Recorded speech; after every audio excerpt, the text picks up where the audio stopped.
In the fluorescent glare of the big box toy aisle, 8-year-old Mia stood on tiptoe, her small fingers pressed against the plastic blister pack of a Dreamhouse Barbie. The doll inside wore a glittering astronaut suit, helmet tucked under one arm, a tiny American flag stitched to her sleeve. Mia's breath fogged the clear shell. "Mommy," she whispered, eyes shining like 4th of July sparklers, "she's going to Mars." Sarah knelt beside her daughter, knees cracking on the scuffed linoleum. The price tag glared back, $79.99. Sarah's purse held $43 and a grocery receipt for ramen and off-brand cereal. She swallowed the lump in her throat. "Baby, maybe we pick something smaller this year. A coloring book, or that puzzle with the puppies." Mia's face folded like a paper crane crushed in a fist. She didn't cry. She was too old for that, she'd decided last spring, but her shoulders curved inward, and the sparkle dimmed to candle smoke. Sarah felt the familiar twist in her gut, the one that arrived every birthday, every Christmas, every time the electric bill outran her night shift tips. "I'm sorry, sweetheart," Sarah whispered, so low the words scraped her throat raw. "I can't afford a Barbie for your birthday."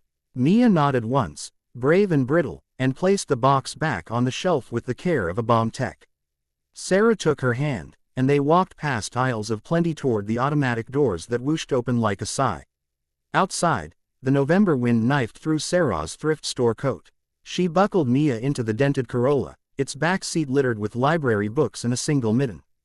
As Sarah turned the key, the radio crackled to life mid-commercial, and tomorrow only, Hartwell Toys launches the limited edition Explorer Barbie at every store nationwide. First 100 customers get a free launch party goodie bag. Mia's eyes flicked to the speaker, then to her mom. Sarah forced a smile that felt like lifting cinder blocks.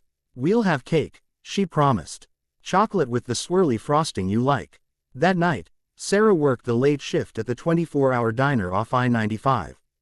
Grease smoke clung to her ponytail, her feet throbbed inside sneakers held together by duct tape and prayer.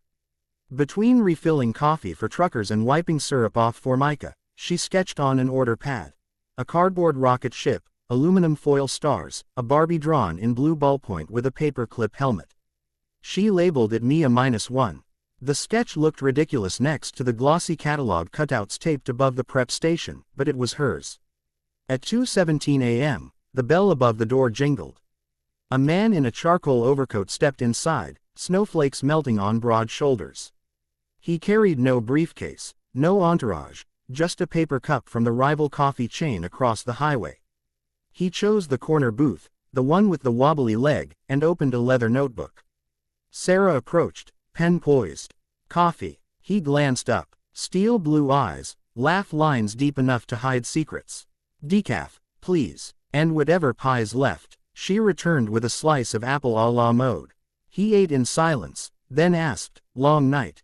"Long life," she answered before she could stop herself. He smiled, small and real. "Tell me about it." Normally, Sarah kept her stories locked behind the counter like the tip jar. But exhaustion loosened her tongue. She told him about Mia's astronaut dreams, the $79.99 price tag, the cardboard rocket ship taking shape on her kitchen table. She didn't notice his pen had stopped moving. When her shift ended, he left a 20 on a $6 tab. Beneath the plate, a business card.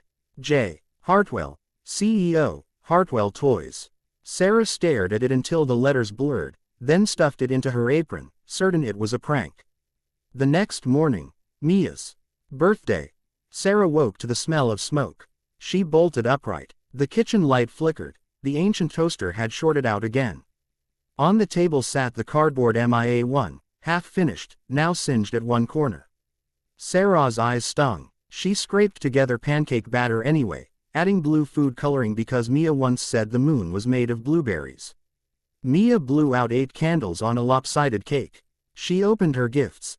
A library copy of Hidden Figures, a pair of socks with rocket ships, the cardboard spaceship now sporting a fresh coat of silver duct tape, hull plating. Mia hugged her mom so hard Sarah's ribs creaked. "Best launch ever," Mia declared. That afternoon, Sarah drove Mia to the library for the Saturday story hour. Outside Hartwell Toys, a line snaked around the block, parents in North Face, kids clutching print-at-home coupons. A banner screamed, "Explorer Barbie, blast off to savings." Sarah averted her eyes and kept driving. Inside the library, Mia settled cross-legged on the carpet while the children's librarian read about Sally Ride. Sarah lingered by the returns desk, pretending to browse while replaying last night's conversation. She fingered the business card in her pocket, then tossed it into the recycling bin. CEOs didn't rescue waitresses, but the bin was empty. A janitor had just cleared it. The card fluttered to the floor like a white flag. Sarah picked it up, heart thudding. On the back, someone had scrawled in Sharpie, "Booth 9, 3 p.m. Bring Mia." She almost threw it away again. Instead, she tucked it beside her license.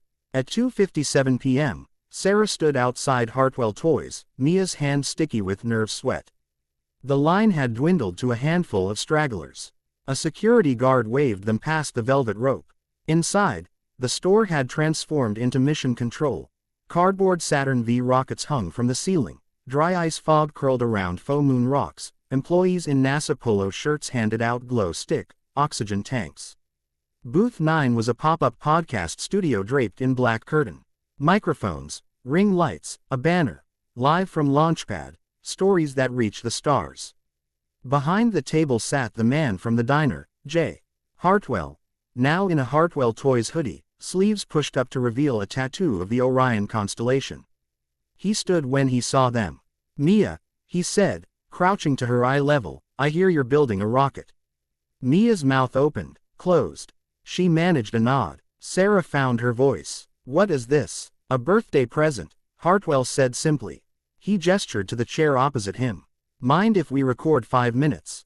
Mia tells me about her mission. I tell the world why Explorer Barbie needs a co-pilot." Sarah's protective instincts flared. "We're not a charity case." "Never said you were." His gaze flicked to the cardboard Mia -1 poking from Mia's backpack. "But every astronaut needs a ground crew. Consider this fuel." Mia tugged Sarah's sleeve. "Mommy, please, for science." Sarah sat. The microphone felt like a spotlight. Hartwell asked gentle questions. "What does Mars smell like?" "Cinnamon," Mia decided. "Who packs your lunch on the spaceship?" "Mom, with PB and J shaped like stars." Sarah listened, tears pricking as her daughter's imagination outran every budget. When the red light blinked off, Hartwell reached under the table and produced a box. Not the mass market pink. Matte black with NASA meatball logo, serial number 001-100.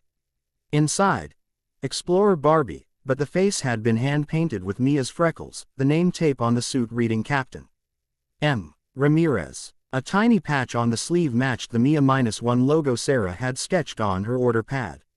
Mia gasped, a sound like sunrise. Hartwell handed Sarah a second box, smaller. Inside, a prepaid college savings bond in Mia's name, seated with $5,000 and a note.